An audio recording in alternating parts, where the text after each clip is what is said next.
Well, the undaunted Australian associate producer on Until the End of the World was Julia Overton, who worked tirelessly in support of the film.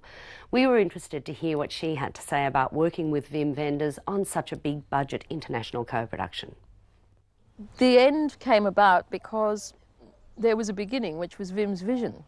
And it's a sort of almost apocryphal now, the story of how his plane was diverted from Sydney to Darwin, and he got off at Darwin and he had no money, and he rang David Stratton, who he'd met at festivals, and David wired him some money, and then he came down through the centre of Australia and saw the country and wanted to make a film about it. And it was his vision that brought all that to happen. Je suis tellement contente de vous rencontrer. Il s'est passé des choses terribles. Mais quelquefois, il arrive le plus grand bonheur dans les pires moments.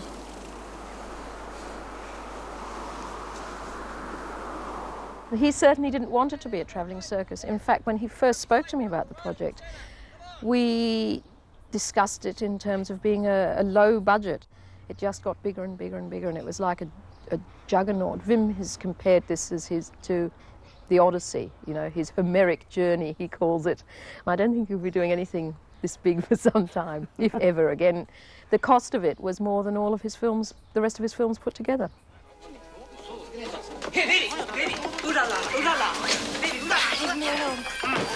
Baby!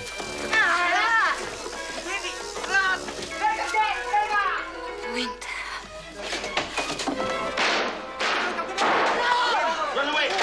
Run! I think it was hard for everybody. You know, I mean, a shoot is a shoot, but it was more gruelling than most. They did an enormous amount of travelling. It doesn't seem that way in the film, but they, you know, there were a lot of countries in 23, 24 weeks. And it was travel, travel, travel. So you'd arrive, shoot, and move on.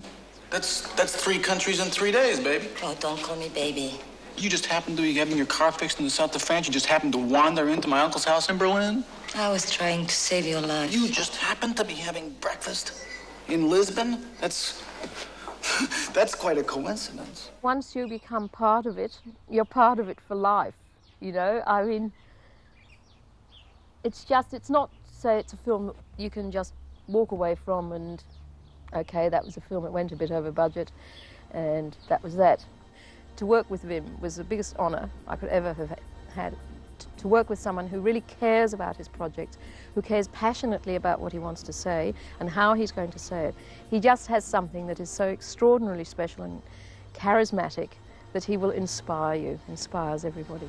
A dream. I shouldn't be saying this.